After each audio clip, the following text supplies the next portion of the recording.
கிறிஸ்துவுக்குள் பிரியமானவர்களே, இந்த நாளுக்கான தினசரி தியான வசனம் மத்தேயு எழுதின சுவிசேஷம் 24வது அதிகாரம் 19வது வசனம். மத்தேயு 24:19. Matthew 24:19. அந்நாட்களிலே கர்ப்பவதிகளுக்கும் பால் கொடுக்கிறவர்களுக்கும் ஐயோ.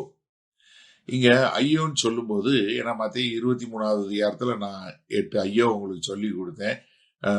ஆனா நீங்க உடனே நினைச்சுறாங்க, அந்த ஐயோ கிடையாது. இங்க சொல்லும் போது அவர் ஒரு மனதுருக்கத்தோடு இந்த மக்கள் மேல அவருடைய மனதுருக்கத்தை காட்டக்கூடிய ஒரு காரியம். அதாவது ஒரு ஒரு அப்பாவி மக்கள் படக்கூடிய பாடுகளை பார்த்து அவர் மன உருக்கமாய் சொல்லக்கூடிய ஒரு காரியம்தான்.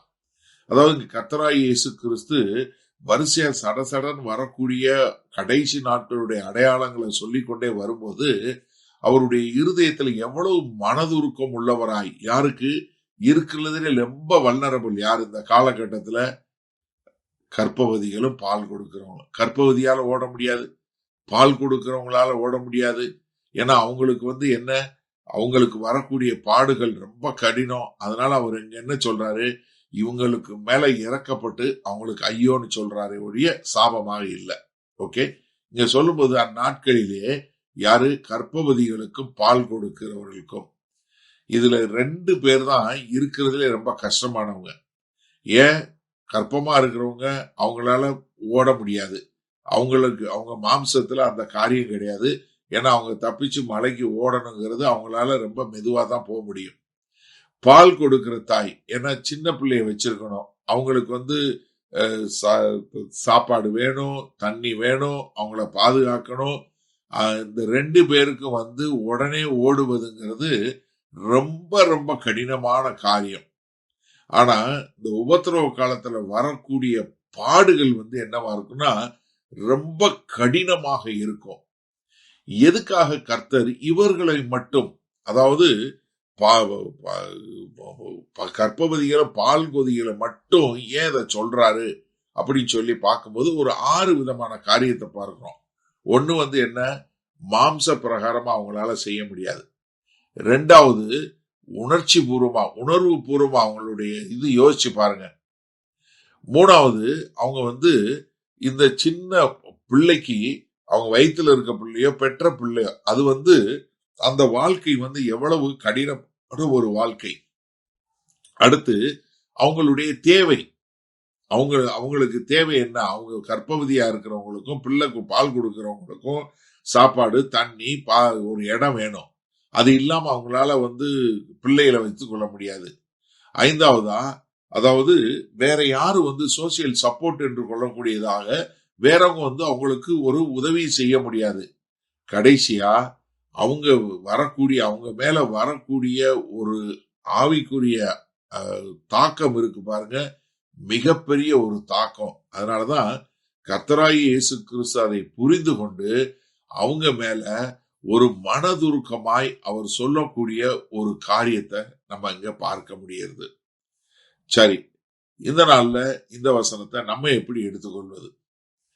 அதாவது சரித்திர பிரகாரம் ஒண்ணு பார்த்தீங்கன்னா 70வது வருஷத்துல, அதாவது உடனடியே கர்த்தர் சொன்னதனுடைய உடனடி நிறைவேற்றத்துல பார்க்கும்போது தீத்து வாஸ்பியனால கிட்டத்தட்ட 1.1 மில்லியன் 11 லட்சம் பேர் கொலை செய்யப்பட்டாங்க. 97,000 பேரு அடிமையிலாக எடுத்துக்கொள்ளப்பட்டாங்க. அது யார் தெரியுமா? 97,000 பேர்ல மெஜாரிட்டி யார் தெரியுமா? பெண்களும் பிள்ளைகளும். அப்ப கர்த்தர் சொன்ன ஒரு காரியம் நியர் டேர்ம் என்று சொல்லக்கூடிய உடனடி காலகட்டத்தில் நிறைவேறிச்சு. ஆனா தானியேல் 12:1 சொன்னது போல வெளிப்படுத்தின விசேஷம் 7:14 பார்க்கும்போது ஒரு மகா உபத்திரவ காலத்துல வரும்போது என்ன நடக்கும்? அங்க பயங்கரமான ஒரு மோசமான ஒரு காரியம் நடைபெறும். அப்ப இங்க கர்த்தர் அதாவது நியாய தீர்ப்பு வருது. ஆனா அந்த நியாய தீர்ப்பு வரும்போது என்ன, அவருடைய மனதிற்கும் அவங்களால ஒண்ணு செய்ய முடியாத ஒரு சூழ்நிலை இருக்கும்போதுதான் அவர் நம்மளுடைய பாடுகளை பார்க்கிறாரு. அவரு பலவீனமானவர்களுக்கு கனம் பண்ணக்கூடியவராய் இருக்கிறாரு. அதனாலதான் அவர் என்ன, ஏற்கனவே ஒரு காரியத்தை சொல்லக்கூடிய ஒரு இதை பார்க்கிறோம்.